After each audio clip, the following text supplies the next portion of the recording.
जगन्नाथ प्रसाद block गोष्ठी शिक्षाधिकारी अधीन पंचभूति स्थित नेहरू उच्च विद्यालय 60तम वार्षिक उत्सव आडंबर पालित होइछि। गोष्ठी शिक्षाधिकारी श्रीमती कल्याणी पाढ़ी अध्यक्षतार अनुष्ठित बैठक में मुख्य अतिथि भाव स्थानीय गोष्ठी उन्नयन अधिकारी मनमथ नाथ मल्लिक जोगदे कार्यक्रम को उद्घाटन करिसेंति।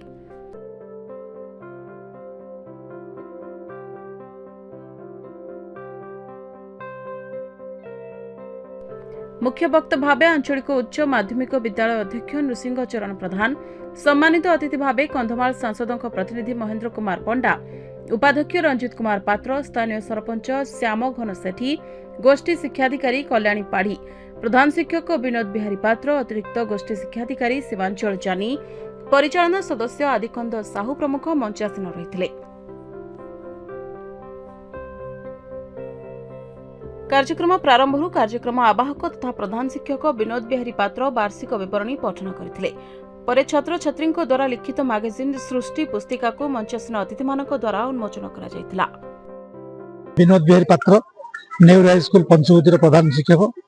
मो एठारे दीर्घ दिन हला प्रधान शिक्षक भाव कार्य करि मो जो वार्षिक उत्सव कर अभिप्राय होची पिला मन आग्रह सृष्टि करवा जहाँ वर्ष सारा होता से कार्यक्रम करा जाउची, तार पुरस्कार करा जाउची। शिक्षा क्षेत्र में उन्नति आने चेष्टा चली। गत वर्ष आमर मुख्यमंत्री शिक्षा पुरस्कार विद्यालय ब्लॉक रे पुरस्कृत होता। ए वर्ष हम एवं शिक्षा क्षेत्र में पिला ए वर्ष A1 आनिबो बोली मु विश्वास करुछि। छात्र छात्री मानकु नै विभिन्न प्रकार पुस्तक मेला प्रस्तुति सहित साहित्य सृजनी कौशली जिज्ञासा और क्रीडांगन रे उत्तीर्ण होइतबा 90 जन छात्र छात्री अतिथि द्वारा पुरस्कार प्रदान करा जायछि। खेलर उपकारिता शिक्षा सह शारीरिक शिक्षार आवश्यकता विषय अतिथि माने मत देथिले। विद्यालय 10म श्रेणी छात्र समीर बेहरा, छात्री वर्षाराणी साहू और लिटरेचर चैंपियन भावे प्रज्ञा लिप्सा नायक चैंपियन होइथिले। कार्यक्रम में विद्यालय शिक्षक पूर्णचंद्र प्रधान, शुभश्री सेनापति, बालमुकुंद प्रधान, राजेंद्र कुमार बेहरा, शिक्षयित्री उर्मिला सेठी, रीताराणी बेहरा, पुष्पांजलि प्रधान प्रमुख उपस्थित रही संपूर्ण सहयोग करथिले।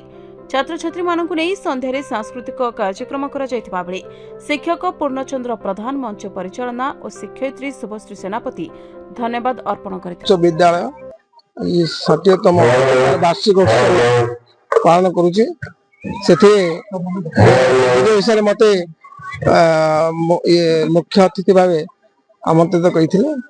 कार्यक्रम हला नेहरू उच्च विद्यालय पंचवटी ठारे तांकर वार्षिक उत्सव पालन करथिले। मते मुख्य वक्ता रूपे एठारे जोग दैथिबी। तो एही स्कूल रो वार्षिक उत्सव एक नियारा ढंग रे पालन होईची। काहेकि से माने प्रथमे गोटे विज्ञान उपकरण जनित किछि कार्यक्रम देखैथिले। क्रीडांगना और सृजनी जो साहित्य शिक्षा संस्कृति शिक्षा एवं विभिन्न प्रकार विज्ञान भित्तिक कार्यक्रम गोटे कर्मशाला करथिले, जोटा कि प्रथमे तार उद्घाटन हला। ता परवर्ती स्टेज रे ब्लॉक गोष्ठी उन्नयन अधिकारी महोदय मुख्य अतिथि रूपे आसी जोग दैथिले। एवं एही स्कूल रो जो पालन करा होची बड़ धूमधाम रे पालन करा होची। पिला मानकर मध्य उत्साह उद्दीपना खूब भरी रही। कहीं से कल्चरल प्रोग्राम हबो। एवं ए विशेष धन्यवाद देवी विनोद सार को से कार्यक्रम को दीर्घ वर्ष हला पालन करी आछंती। एवं एही ग्रामर लोक मानकर मध्य जो साहाय्य सहानुभूति अछि एही कार्यक्रम को आगे नेबारे समस्तंकर भूमिका निहाती गुरुत्वपूर्ण।